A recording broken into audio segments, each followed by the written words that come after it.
नमस्कार दोस्तों, स्वागत है आपका करियर मित्रा के यूट्यूब चैनल में। आज हम लोग शुरू करने जा रहे हैं एनवायरनमेंट एंड इकोलॉजी का प्रीवियस ईयर क्वेश्चंस की सीरीज, जिसमें हम लोग जो है स्टेट्स या यूपीएससी के एग्जाम में आए हुए सारे प्रीवियस ईयर क्वेश्चंस को एक एक करके देखते जाएंगे, ताकि इससे हम लोगों की प्रिपरेशन एक कंसोलिडेटेड फॉर्म में चलती रहे।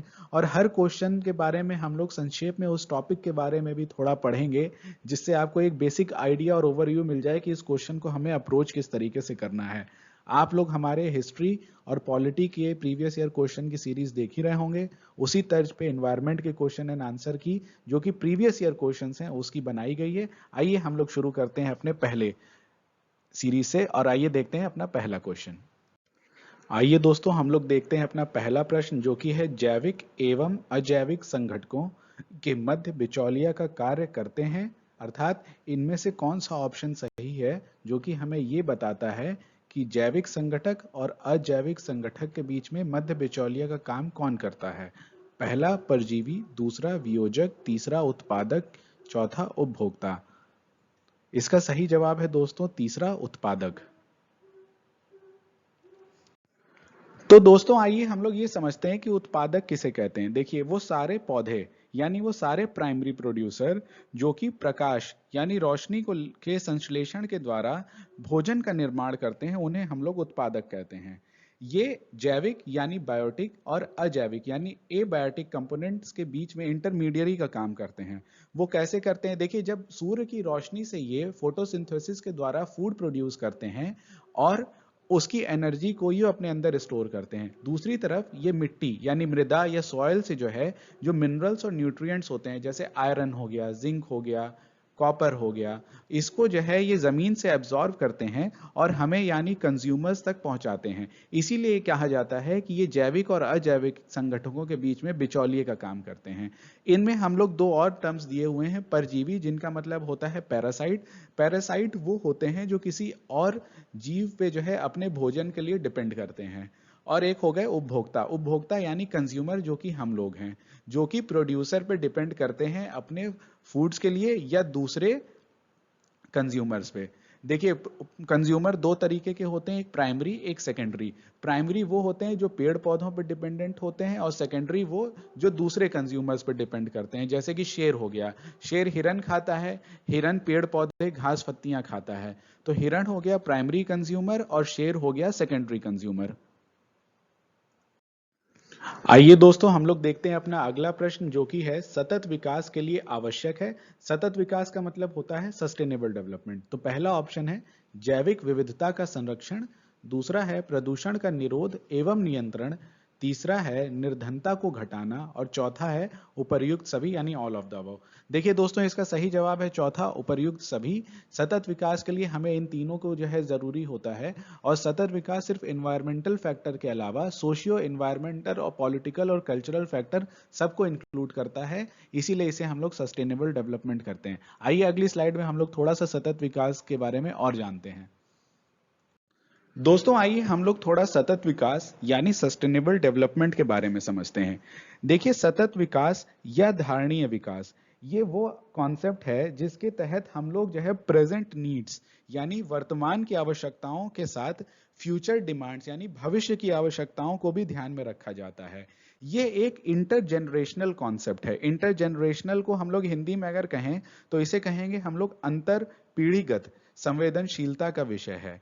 इसका पूरा जो इंपॉर्टेंट और प्राइम जो मोटिव है वो ये है कि नेचुरल रिसोर्सेस का एक जुडिशियल यानी न्याय संगत उपयोग करना, ताकि हम लोग अपनी जरूरतों के साथ साथ भविष्य की जनरेशन या पीढ़ी की भी जरूरतों का ध्यान रख सकें।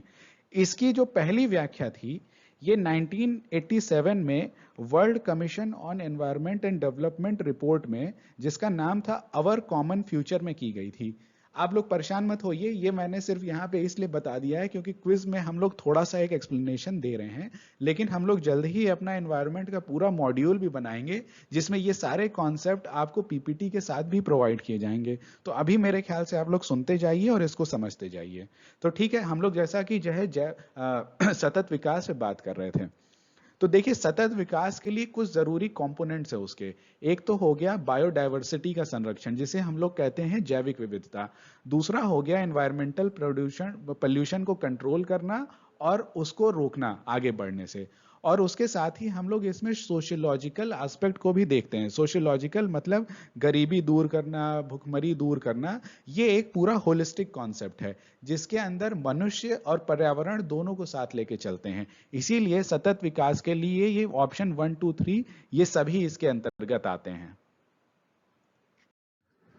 आइए दोस्तों हम लोग देखते हैं अपना अगला प्रश्न, जो कि है इनमें से कौन सी क्रियाएं पृथ्वी के कार्बन चक्र में कार्बन डाइऑक्साइड जोड़ती हैं।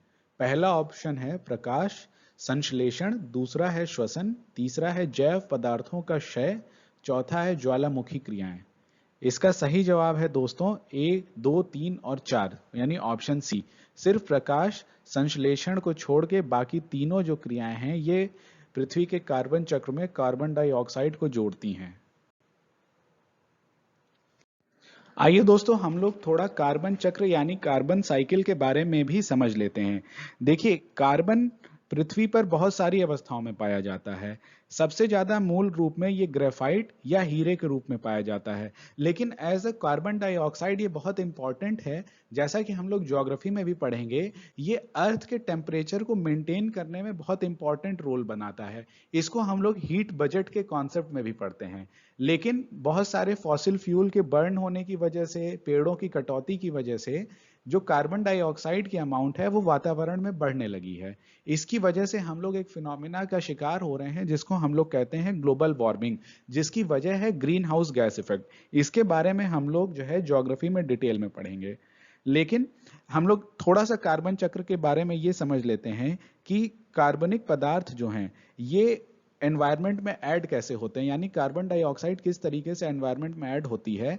इसमें देखिए पहला जो इसका सबसे आसान और पहला प्रमुख कारण है वो है कि जीवधारियों द्वारा श्वसन प्रक्रिया से या वॉल्केनिज्म से, जिसको हम लोग ज्वालामुखी प्रक्रिया भी कहते हैं, और फॉसिल फ्यूल के जलने से, जिसको हम लोग जीवाश्म ईंधन भी कहते हैं।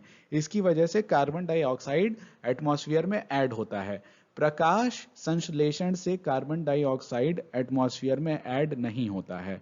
जबकि अगर हम लोग ये देखें तो प्रकाश संश्लेषण यानी जो सूर्य का प्रकाश है ये पौधों को मदद करता है फूड प्रोड्यूस करने में फोटोसिंथेसिस से, जिसमें पौधे आसमान मतलब वातावरण से कार्बन डाइऑक्साइड खींचते हैं और उसको जो है लाइट की मौजूदगी में यानी सूर्य की किरणों की मौजूदगी में ब्रेक डाउन करते हैं ग्लूकोज में, और ये ऑक्सीजन प्रोड्यूस करते हैं।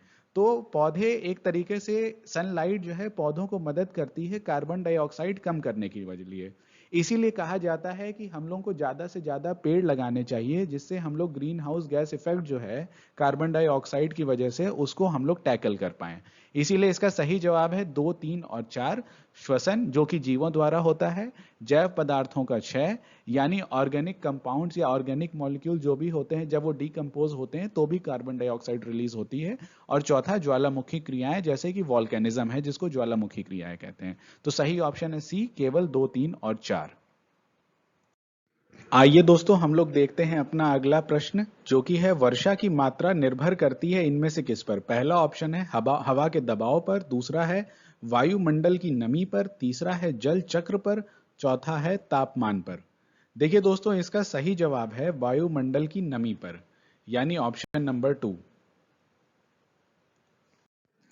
तो दोस्तों हम लोग ने जैसा कि समझा कि वर्षा जो होती है वो वायुमंडल में नमी पर डिपेंड करती है। वायुमंडल की जो नमी है ये इसके आने की एक वजह होती है जल चक्र। जल चक्र अपने आप में एक बहुत इंपॉर्टेंट फिनोमिना है जिसको इंग्लिश में हम लोग वाटर साइकिल कहते हैं।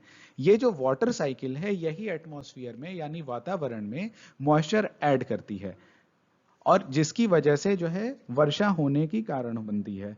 सभी प्रकार की वर्षा, जैसे कि आप मान लीजिए कि जिसको हम लोग बूंदाबांदी कहते हैं, या मूसलाधार वर्षा होती है, या बर्फबारी होती है, ये सारी जो चीजें हैं ये वातावरण में जो नमी है उस पर डिपेंड करती है। क्योंकि जो नमी बनती है उसके बाद जो है क्लाउड फॉर्मेशन होता है, और क्लाउड फॉर्मेशन के बाद जब वो एक तरीके से जब वाटर वहां एटमॉस्फेयर का टेम्परेचर जो होता है वो ड्यू पॉइंट से ज्यादा बड़ा हो जाता है तो वो वाटर ड्रॉपलेट के फॉर्म में नीचे गिरती हैं। इस बारे में डिटेल में आप ज्योग्राफी में पढ़ सकते हैं, जो कि एटमॉस्फेयर सेक्शन में इस टॉपिक को अच्छे से कवर किया जाता है। आइए दोस्तों, हम लोग देखते हैं अपना अगला प्रश्न, जो कि है सौर विकिरण की सबसे महत्वपूर्ण भूमिका है। पहला ऑप्शन कार्बन चक्र में, दूसरा हाइड्रोजन चक्र में, तीसरा नाइट्रोजन चक्र में और चौथा जल चक्र में। दोस्तों, इसका सही जवाब है चौथा, जल चक्र में। जल चक्र में सौर विकिरण की सबसे ज्यादा महत्वपूर्ण भूमिका होती है। आइए हम लोग अगली स्लाइड में देखते हैं कि ये किस तरीके से है। दोस्तों, ये क्वेश्चन पिछले क्वेश्चन से मिलता जुलता है, क्योंकि उसमें हम लोग जल चक्र के बारे में ये सवाल है। देखिए, जल चक्र जो है इसमें सौर विकिरण सबसे ज्यादा महत्वपूर्ण भूमिका है, क्योंकि जो सौर विकिरण है वो जल चक्र को चलाने का काम करता है। क्यों? क्योंकि वो जल के वाष्पीकरण का काम करता है। वायुमंडल में जो भी नमी आती है उसकी वजह से वर्षा जो है निर्धारित होती है। इसीलिए जो है, जो सौर विकिरण है, सबसे पहले अगर बर्फ है तो बर्फ को जल में द्रवीकरण करता है। उसके बाद अगर वो सिर्फ जल या पानी के फॉर्म में मौजूद है तो उसका वाष्पीकरण भी वही करता है। जल चक्र की एक और इंपॉर्टेंट रोल होता है, वो पौधों की वृद्धि में भी सहायक होता है। तो इस तरीके से हम लोग देख सकते हैं कि जो सोलर रेडिएशन है या सोलर एनर्जी जो है वो वाटर साइकिल को चलाने में, मतलब हाइड्रोलॉजिकल साइकिल को चलाने में कितना इंपॉर्टेंट रोल प्ले करती है। कार्बन चक्र, हाइड्रोजन चक्र और नाइट्रोजन चक्र में डायरेक्टली सोलर रेडिएशन या सोलर एनर्जी का रोल नहीं होता है, लेकिन जल चक्र में इसका डायरेक्ट रोल होता है। इसीलिए यहाँ पे जल चक्र सबसे ज्यादा अप्रोप्रिएट आंसर है। आइए दोस्तों, हम लोग चलते हैं अपने अगले प्रश्न की ओर, जो कि है ओजोन होल का कारण है। पहला क्लोरोफ्लोरोकार्बन, दूसरा मीथेन, तीसरा इथाइलीन, चौथा एसिटाइलीन। दोस्तों माफ कीजिएगा, मैं इसमें ऑप्शंस हिंदी में नहीं टाइप कर पाया, मुझे टाइप करने में उन्हें दिक्कत हो रही थी, इसीलिए मैंने इसे इंग्लिश में ही छोड़ दिया है। लेकिन मुझे लगता है कि इन गैसेस के नाम क्योंकि इंग्लिश और हिंदी दोनों में सेम होते हैं, तो इसीलिए आपको बहुत ज्यादा समस्या नहीं होनी चाहिए। वैसे इसका सही जवाब है, मुझे लगता है आप सबको पता होगा, क्लोरोफ्लोरोकार्बन है, यानी ऑप्शन नंबर 1, जो कि है ओजोन होल के क्षय का कारण। दोस्तों, ओजोन के डिप्लीशन का सबसे इंपॉर्टेंट जो फैक्टर है वो है क्लोरोफ्लोरोकार्बन गैस। ये कार्बन, क्लोरीन और फ्लोरीन के मिक्सचर से बनी हुई एक गैस है। इसको हम लोग कूलेंट की तरह यूज किया करते थे पहले। रेफ्रिजरेटर या एसी में जो कूलेंट यानी शीतकारक जो यूज होता था वो बेसिकली क्लोरोफ्लोरोकार्बन होता था। वायुमंडल में उपस्थित होने के कारण ये जो है ओजोन को बहुत तेजी से डिप्लीट करने लगा, क्योंकि ये होता क्या था इसमें कि जैसे ही ये क्लोरोफ्लोरोकार्बन गैस एटमॉस्फेयर में ओजोन की लेयर तक यानी स्ट्रेटोस्फियर तक जब पहुंचती थी, तो वहां पे सूरज की रोशनी और उसकी एनर्जी की वजह से ये ब्रेक कर जाती थी क्लोरीन के फ्री रेडिकल के फॉर्म में। और ये क्लोरीन का जो फ्री रेडिकल होता था ये ओजोन के मॉलिक्यूल को तोड़ देता था, और इस वजह से ओजोन का डिप्लीशन बहुत तेजी से बढ़ने लगा था। लेकिन ये जो गैस है, ये ज्यादातर जो कॉन्सेंट्रेशन है इसका, ये पोलर रीजन्स में होता था। इसीलिए हम लोग ने ये देखा कि ओजोन का जो होल है ये सबसे ज्यादा और सबसे एक्सट्रीम फॉर्म में पोल्स के ऊपर हमें देखने को मिला, क्योंकि ये वायुमंडल के ध्रुवीय भागों में ओजोन का निर्माण धीमी गति से होता है, और ये जो गैसेस हैं इनकी टेंडेंसी होती है कि ये पोल्स की तरफ अलाइन करने की। उसकी एक फिनोमिना है पोलर स्ट्रेटोस्फियरिक क्लाउड, जो कि आप ज्योग्राफी में जिसके बारे में आप डिटेल में पढ़ेंगे। चलिए दोस्तों, हम लोग अपने प्रश्न की ओर चलते हैं, जो कि है शुष्क हवा में नाइट्रोजन की मात्रा कितनी होती है। यहाँ पे नाइट्रोजन का मतलब है नाइट्रोजन गैस की मात्रा कितनी होती है। पहला है 21%, दूसरा है 27%, तीसरा है 50% और चौथा है 78%, यानी 78%। देखिए, मुझे लगता है कि आप लोगों को इसका ऑप्शन पता ही होगा, और एक कंफ्यूजन इसमें इसलिए होगा क्योंकि इसमें हवा की जगह या वातावरण की जगह कहा गया है शुष्क हवा में, लेकिन उससे कोई फर्क नहीं पड़ता। जो आंसर आपको पता है वही सही है, जिसका सही आंसर है 78%। जो अपना एटमॉस्फेयर और एयर का जो परसेंटेज होता है वो जो है नाइट्रोजन के द्वारा लिया जाता है। दोस्तों, मुझे लगता है कि ये सवाल बहुत ही सीधा सीधा था, जिसमें किसी भी ज्यादा एक्सप्लेनेशन की जरूरत नहीं है। लेकिन हम लोग इसमें थोड़े से और परसेंटेजेस के बारे में देख लेते हैं कि हवा में सबसे ज्यादा यानी वातावरण में सबसे ज्यादा मात्रा में जो गैस है वो है नाइट्रोजन, जो कि 78% है। उसके बाद हमारी ऑक्सीजन आती है, जो कि अराउंड 21% के करीब है। उसके बाद ऑर्गन है जो कि 0.9% के आसपास है, और उसके बाद आती है कार्बन डाइऑक्साइड जो कि 0.03% है। आप ये देख सकते होंगे कि कार्बन डाइऑक्साइड कितनी कम है, लेकिन आजकल ग्लोबल वार्मिंग के कारण वो कितना न्यूज़ में रहती है। और देखिए कि 0.03% के अराउंड जो गैस है उसमें थोड़ी सी वृद्धि भी जो है वातावरण को किस प्रकार से चोटिल कर सकती है। अच्छा, इसमें एक सवाल और निकल के आता है कि नाइट्रोजन का इस पूरे एटमॉस्फेयर में रोल क्या होता है। देखिए, नाइट्रोजन गैस जो है वो एक तरीके से डाइल्यूटेंट का काम करती है, जिसके अंतर्गत बाकी गैसेस मैकेनिकल मिक्सचर बना के रह सकती हैं। नाइट्रोजन गैस एक तरीके से आप समझ जाइए कि अगर जैसे कि आप पानी में कई चीज़ों का घोल बनाएं, जैसे नमक का और चीनी का, तो पानी उसमें ज़्यादा होगा लेकिन वो बाकी को डाइल्यूट करने का काम करेगा ताकि उसकी कॉन्सेंट्रेशन बहुत ज़्यादा ना हो किसी एक जगह, और वो हर जगह आराम से फैली रहे।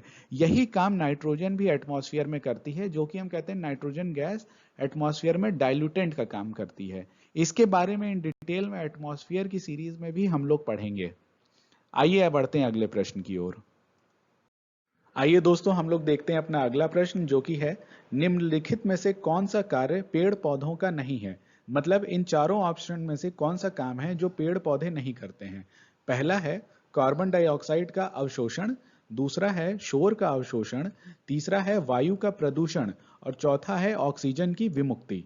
इसका सही जवाब, जैसा कि दोस्तों आपको पता होगा, वो है तीसरा, वायु का प्रदूषण, क्योंकि पेड़ पौधे कभी भी प्रदूषण का कॉज नहीं होते हैं।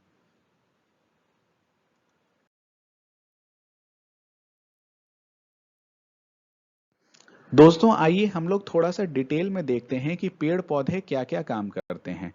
देखिए, पेड़ पौधे सबसे पहले फोटोसिंथेसिस के द्वारा आसमान और वातावरण से फोटोसिंथेसिस के प्रोसेस के दौरान कार्बन डाइऑक्साइड लेते हैं और सनलाइट की प्रेजेंस में उससे एनर्जी प्रोड्यूस करते हैं ग्लूकोज के फॉर्म में, और ये वातावरण में ऑक्सीजन रिलीज करते हैं। तो इसका मतलब ऑप्शन 1 और 4 एक दूसरे से लिंक्ड हैं फोटोसिंथेसिस की प्रोसेस के द्वारा।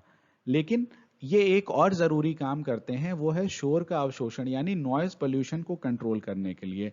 आपने देखा होगा कि विभिन्न क्षेत्रों में सड़कों के किनारे हरे वृक्षों की कतारें खड़ी रहती हैं। इसको करने से ध्वनि प्रदूषण से बचा जा सकता है। और ये कैसे? क्योंकि ये उन वाइब्रेशंस को, जो साउंड एनर्जी है, उसको एब्जॉर्ब कर लेते हैं। तो ये एक बहुत इंपॉर्टेंट रोल है जो कि पेड़ पौधे हमें देते हैं, वो है नॉइज पोल्यूशन को कंट्रोल करना। इसके साथ ही साथ ये ग्लोबल ग्रीन हाउस गैस को भी कंट्रोल करने में मदद करते हैं, क्योंकि ये कार्बन डाइऑक्साइड को एब्जॉर्ब कर लेते हैं। दूसरा, ये बारिश कराने के लिए भी बहुत इंपॉर्टेंट होते हैं, जिसके बारे में हम लोग जलीय यानी वर्षा के कारणों में समझ सकते हैं कि जहां बहुत ज्यादा पेड़ पौधे होते हैं, वहां पे पेड़ पौधों के द्वारा एक ट्रांसपिरेशन, एक प्रोसेस होती है जिससे हवा में मॉइस्चर भी रिलीज होता है। तो पेड़ पौधे हम लोग इसमें देख सकते हैं कि 1, 2 और 4 चीजें बहुत अच्छे से करते हैं। और जाहिर सी बात है, ये वायु का प्रदूषण बढ़ाते नहीं हैं, बल्कि उसे कम करने में भी मदद करते हैं। तो इसीलिए इसमें सही जवाब है 3, कि ये काम पेड़ पौधे नहीं करते हैं। आइए दोस्तों, हम लोग देखते हैं अपना अगला प्रश्न, जो कि है अपक्षय का विचार संबंधित है। पहला, पृथक हुए पदार्थों का संग्रह से, दूसरा मौसम में दैनिक परिवर्तन से, तीसरा एक प्राकृतिक क्रिया जो चट्टानों को सूक्ष्म कणों में विभक्त करती है, चौथा उपर्युक्त में से कोई नहीं। देखिए दोस्तों, इसका सही जवाब है ऑप्शन नंबर 3, जो कि है एक प्राकृतिक क्रिया जो चट्टानों को सूक्ष्म कणों में विभक्त करती है। इसे हम लोग अपक्षय कहते हैं। आइए दोस्तों, हम लोग थोड़ा अपक्षय के बारे में भी समझ लेते हैं। देखिए, अपक्षय का मतलब होता है अंग्रेजी में वेदरिंग।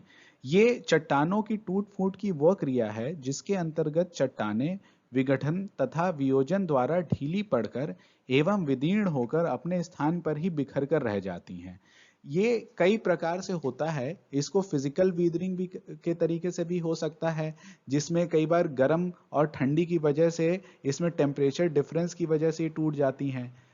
इसी की वजह से एक एक इंटरमीडिएट प्रोसेस होती है जिसको हम लोग कहते हैं एक्सफोलिएशन, जिसमें कि क्या होता है, जो चट्टानें होती हैं उसमें बाहर गर्मी और ठंडी के बहुत ज़्यादा फर्क देखते हुए वो अंदर की परतों को छोड़ के एक तरीके से वो मशरूम के शेप में आ जाती हैं, तो एक एक्सफोलिएशन के शेप में आ जाती हैं, एक तरीके की पपड़ी की तरह वो बन जाती हैं, फिर धीरे धीरे करके वो टूट जाती हैं। ये तो फिजिकल वीदरिंग एक तरीके की हो गई।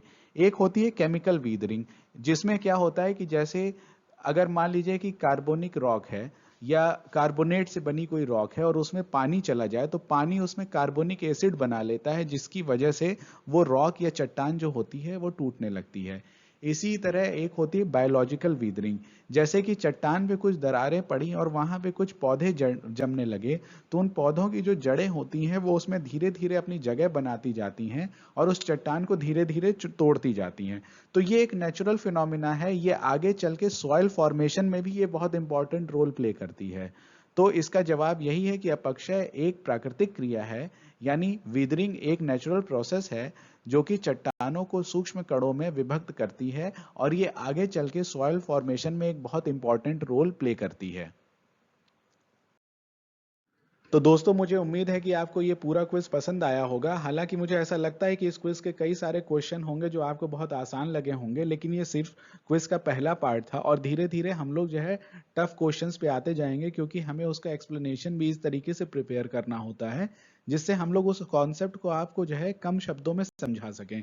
इसीलिए हम लोग ने कुछ सरल प्रश्नों को इस बार लिया था और हम चाहते हैं कि धीरे धीरे करके आप इन प्रश्नों को समझें, पढ़ें और इन टॉपिक्स को भी पढ़ते जाएं, ताकि आपकी एग्जाम की तैयारी भी पूरी होती रहे।